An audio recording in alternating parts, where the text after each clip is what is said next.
Hello, welcome back to a new series of Gardener's World. Well, we've all shared a fairly long and wet winter, but spring's here. And everything is growing and flowering here at Longmeadow and getting better day by day. Nigel's here too. Come on, Nigel, come and say hello. And I've got another little helper who I'll introduce to you later on. Go on then, biscuit, good boy. Last summer, we visited the Salutation Garden in Kent to see how they recovered from a disastrously wet winter. We lost about 15,000 plants and bulbs. Years of hard work just disappeared. And Joe has been looking at garden trees, and in the first of 3 films, he discovers how to select the right one for your garden. In a way, they've got to work really, really hard to earn their space. If you can get flower, fruit, autumn colour, perhaps even bark, you'd be doing well, wouldn't you? And Carol has been to visit a garden halfway up a mountain in Wales filled with spring flowers. I just think your garden is so magical. It's like an enchanted wood. We wanted to go for a painterly effect, especially in the spring or early spring when there isn't much colour around. It really brightens things up.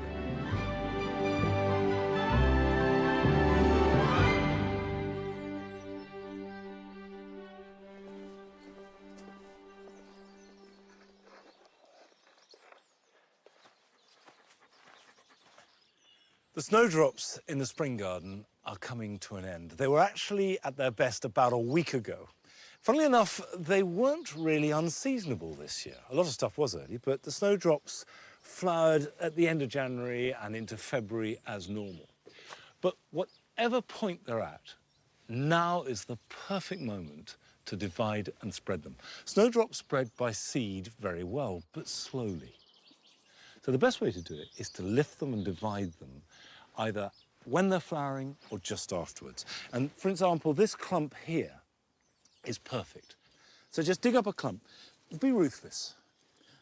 I know it's hard because it takes a while to get them to establish and you feel you're destroying a precious display, but a clump like that is perfect. It's got a good root system, leave some soil on, not least because it stops it drying out, and get ready to move it. I'm going to take this clump too. Actually, if I take this apart here, gently open it out, put that in there, you can see that the individual plants are all in there. And you could plant out a little group like that. If you do this regularly, in about 3 or 4 years, you really start to bulk out. And that's when you get the magnificent display of sheets of snowdrops.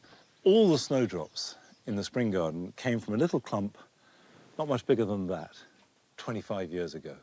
And they gradually spread, partly by me dividing them and partly by seed. But I want to take these to establish a new colony in the writing garden. Come on.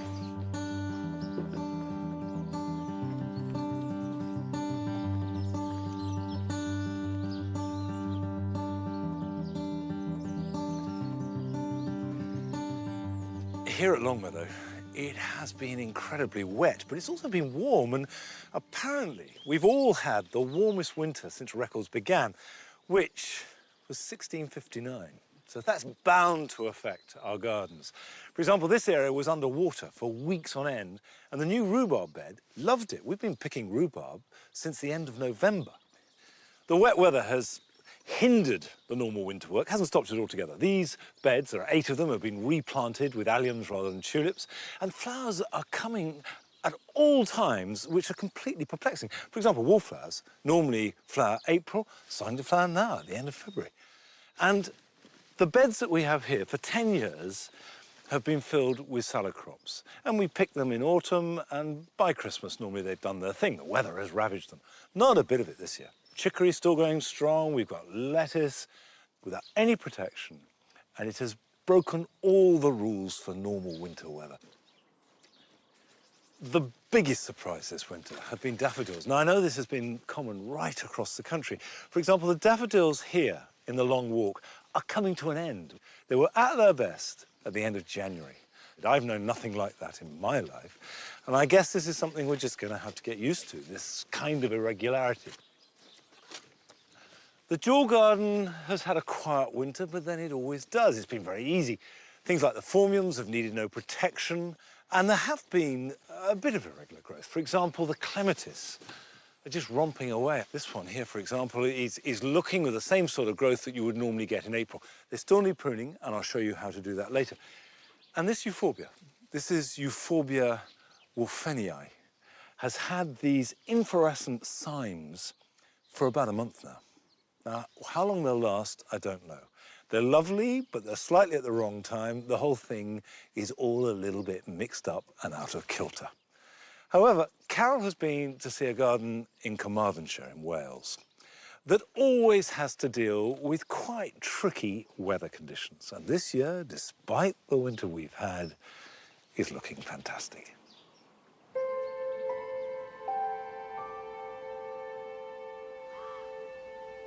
Winter. Moody. Atmospheric. A colourless palette that can be wild, beautiful, but dark. And it's after these dreary days, you walk out one morning into the garden and realise that suddenly the whole place is alive with jewels, all this sparkling, scintillating colour.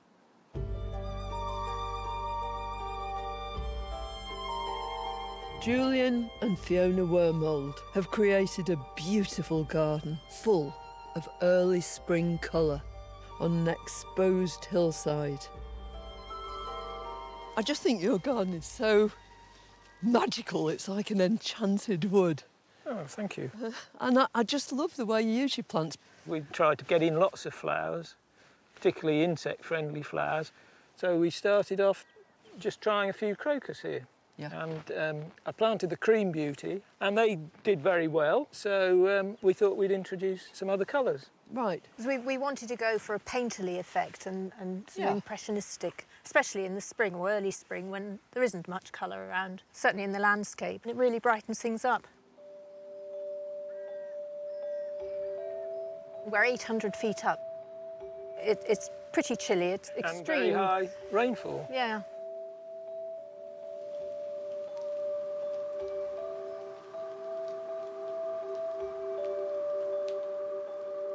I think that's one of the best displays of cyclamen I've ever seen. Well, thank you. Those are all coombe at the top, Yep. aren't they? Yeah. Which you think of growing in rocky places, Yeah. you know, in the sunshine. Yeah. But of course, it is quite rocky underneath here. It's shale. Oh, is it? Yeah, and not very deep topsoil. There's a little bit of leaf litter. Right. We started off with them along the top of the bank, but the seeds are spread by things like ants, and then we move the little seedlings around as well. They're quite easy to find. They're just tiny little round leaves. We just put them anywhere we think they might look good. Yeah. For certain parts of the garden we can't, but not to plant them too deeply. They've got to be put in near the surface. That's quite important. Yeah.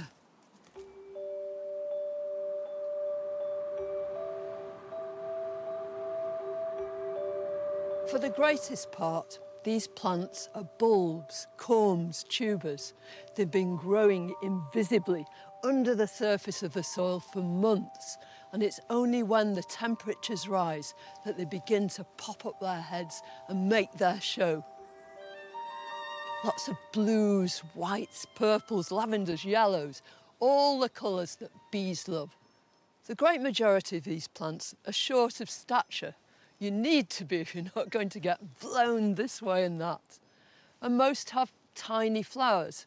Big, blousy petals would be a mistake. They'd just get thrashed to bits. The only exception to this is hellebores. They have big flowers, but those flowers are not composed of petals. They're sepals, and they're tough, and they can withstand these gale force winds.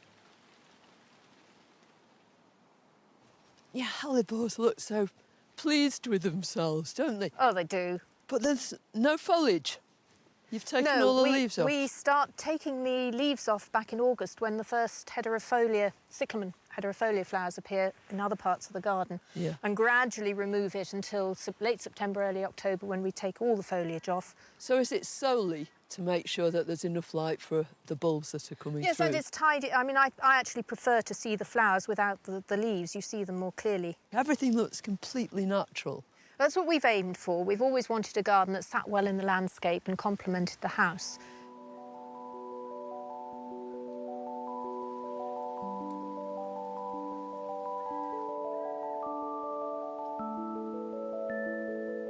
What must be so wonderful is waking up every morning, coming out here and spotting more and more of these beautiful little plants. Yeah, it's fantastic, and it changes every day, maybe even twice a day this time of the year. Thanks so much for sharing it with us. It's a true inspiration. Well, thank you very much for coming. It's been a real pleasure, having you. yes.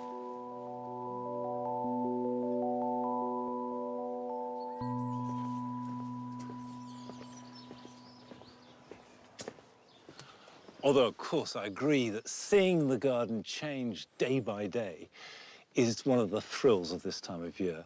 There is still a bit of planning to be done. And what I'm planning here in the writing garden is to have a swathe of snowdrops running along either side of the path. Now, that will take a few years to come good, but if I start now, it will happen. That can even be broken down again, I think. So small clumps about that size, and then just plant them in the ground so that they're replanted the same depth that they were dug up. The thing to remember with snowdrops is they're one of the few bulbs that like moisture. And after you've planted them, the one thing that you may have to do is water them. Don't let them dry out until the foliage has died right back. Now, if you don't have snowdrops to divide, of course, you can buy them. Now, there's 100 in here. This cost about £8. So if you buy a couple of hundred for under £20, you can really set the garden up with a display of snowdrops that will multiply and give you stock from which you can then divide for future years. Now, 9 years ago, I had the honour of opening a garden in Kent called the Salutation. It wasn't a new garden. It was designed by the great architect Edwin Lutyens in the Edwardian era. But it had fallen into disarray and disrepair and had been restored and opened to the public. It was fantastic then, and it has got much better since. It's grown and prospered, and thousands of people have visited it. But it's also had to face and cope with disaster.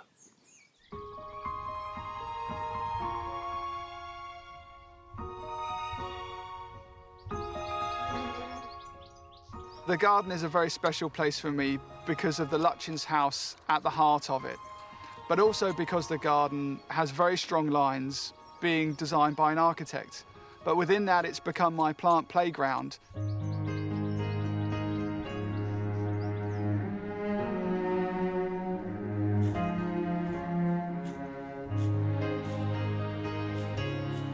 I became head gardener of the Salutation in 2005. When I arrived, the garden was virtually derelict. Most of the planting was missing from the garden by that point. It had been neglected for about 30 years. And for a town garden, it's a little over 3.5 acres, so it's quite a substantial size. And really, you had to look through the mess and the chaos that was the garden. Edwin Lutyens, as an architect here at the Salutation, his work is evident because of his huge oversized chimney stacks that he created way out of scale with the rest of the building. The house is very symmetrical, very typical of his work, but also it's the way that the house is nestled into the symmetrical design of the garden. We decided that when we were going to restore the garden, we would, as much as possible, faithfully recreate Lutyens' original garden plan. But in terms of the planting within it, we felt that it wasn't appropriate to try and recreate the planting exactly as it was. Instead, the garden would be alive and not encapsulated in history.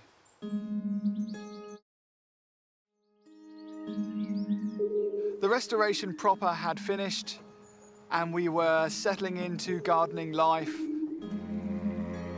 And in 2013, December the 6th, there was a huge tidal surge that came down the English Channel and up the river next to us here, the River Stour, and flooded the gardens.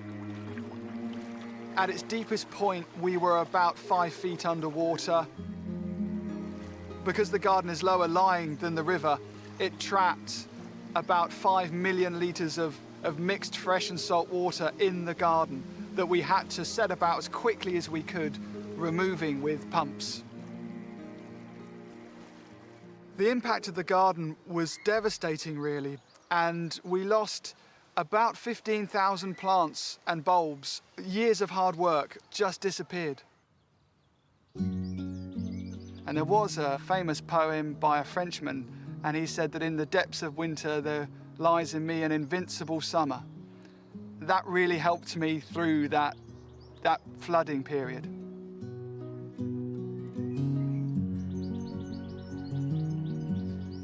Since the flood and our replanting, the area I'm most proud of is the main mixed borders that run through the middle of the garden and frame the view up to the house. The flood has forced us to reinvent and redesign those borders, and I'm very pleased with the outcome.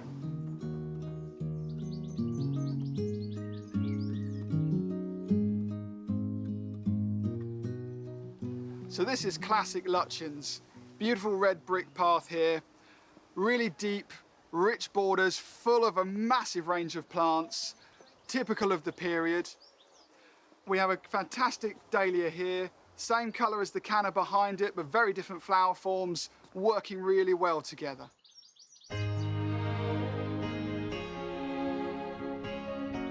Dahlias are a plant that I'm enormously fascinated and in love with.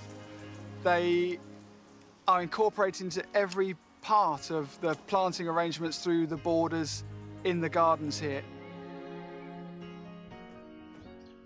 My biggest bit of advice for any gardener is perseverance, because no matter how bad things seem, nature is an incredibly resilient and surprising creature.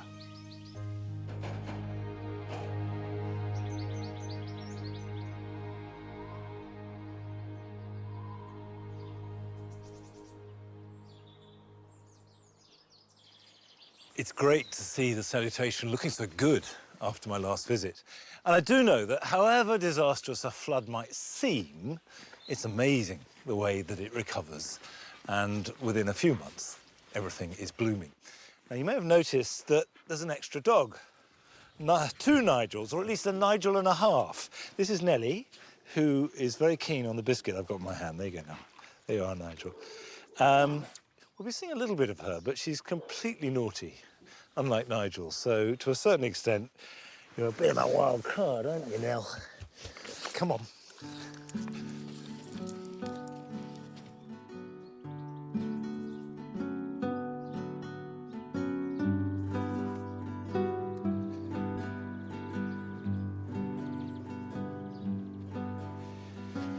This area is the copse. It used to just be grass, and it's just beginning to come into life. The primroses are coming through to their best. So really what I'm trying to do in the garden is mimic a little piece of woodland, which you can do on any scale. I bought a job load of trees at a tree sale by accident, really. I fell into it, spent much more money than I planned, and ended up with a whole batch of trees to plant. Now, that was great, because it gave me structure. But, of course, all these trees were small enough to carry in one hand and fit in the boot of a car.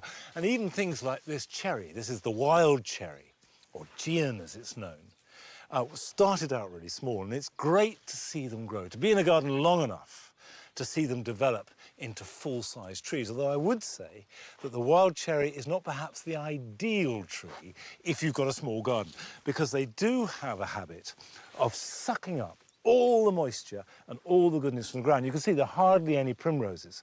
So I'd look for a better tree for smaller gardens. But you will find it.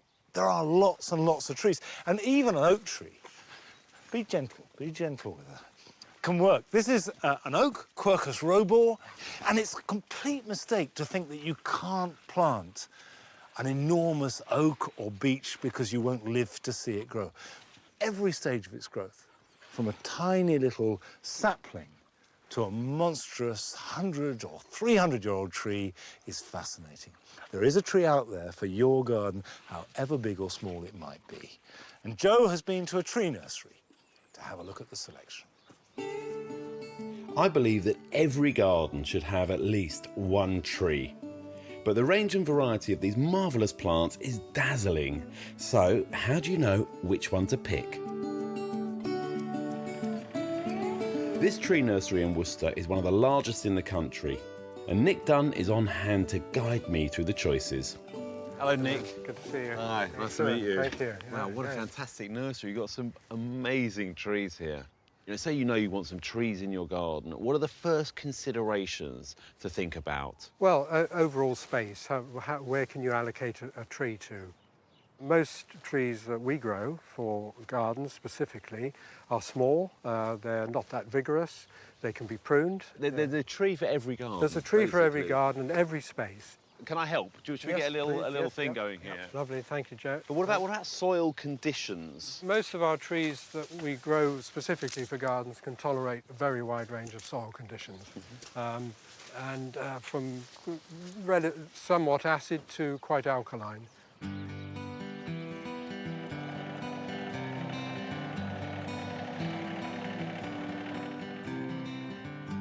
Now, the average size garden is about 14 metres by 14 metres. So not enormous, but you can get a few trees in there, but in a way they've got to work really, really hard to earn their space. Right. So what would you be looking for?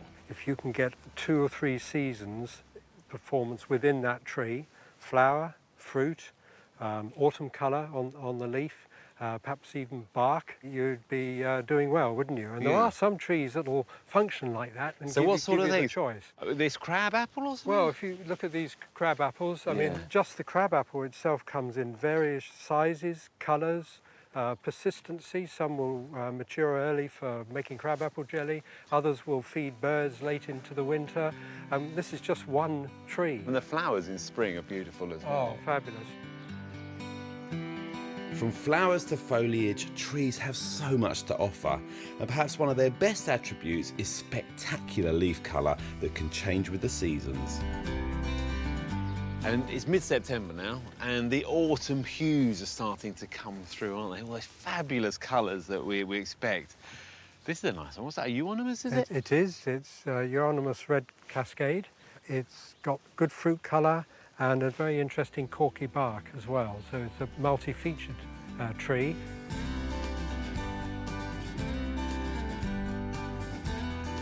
What about silver birches? They're very popular, aren't they? They are. These Jacomontii utilis forms turn white very quickly. Yeah, and then, I mean, all winter, that bark in the garden, I mean, incredibly sculptural as a tree, really beautiful, and a nice, delicate, light canopy over the top. It's a great feature tree. It's very dynamic. Winter needs cheering up, and it will always give you that fresh look outside the window. And if your garden is truly tiny, there's still a tree for you. We've got here a patio range of trees of all sorts of ornamentals, and this is a great example of what you can do in pots. In 20 years' time, it may get up to Really? about That a all? metre. Yeah. But it just shows you the variety of shapes and sizes and growth rates that we've got, provided you look after them. Okay, so because in a container, every plant needs to be watered and fed as well, more than in the ground. Exactly. People will often ask, well, do I pot them on? When do I put them into a bigger pot? Yeah. And our suggestion would be every 2 years. If it's growing and extending growth, it's happy. If it's stopped growing, it still may flower and leaf up and so on, but it won't be truly happy. So you've got to encourage a bit of extension growth every year. There's a huge variety of trees to choose from out there. Do a little research, make your choice, get excited about it, and I'm sure your tree will reward you for many years to come.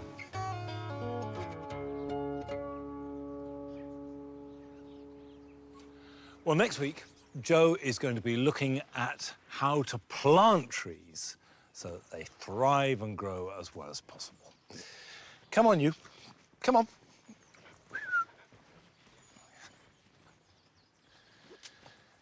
At this time of year, this is one of the most dramatic plants in the garden. In fact, it's really not much more than a bramble, but it is one of the loveliest brambles that you can grow. It's called Rubus coburnianus. And as well as this beautiful arching form with these plum colours shining through, it's covered with a kind of milky, dusty coating that makes it look ghostly as the light falls and forms this beautiful arching shapes. Now that's the good side of it, and it is lovely. The bad side of it is it's incredibly prickly and very invasive, because wherever it touches the ground, it layers itself and throws up new shoots. And if you're not careful, it would easily take over. So as the new leaves appear, which will be sort of end of March time, I'm going to cut this right back down to the ground, and then you get new shoots, and in time they'll get too big and they'll have to be cut back. Now, it's not time to cut that yet, but here are some jobs you can do this weekend. Autumn fruiting raspberries should be cut down to the ground now, if you haven't done so already. They produce their fruit on new growth, which will start to appear in the next few weeks. They differ from summer fruiting ones in that they don't start to make any fruit at all until the middle to end of summer, round about August. So if your raspberries produce fruit in June or early July, don't prune them now, because they will be the summer variety. Although most clematis have put on a huge amount of growth already this year, if they are the late flowering types like Clematis verticella and flower from July onwards, they should still be cut back hard. Reduce them to about a foot of growth or a couple of buds, and this will stimulate fresh shoots that will carry this year's flowers.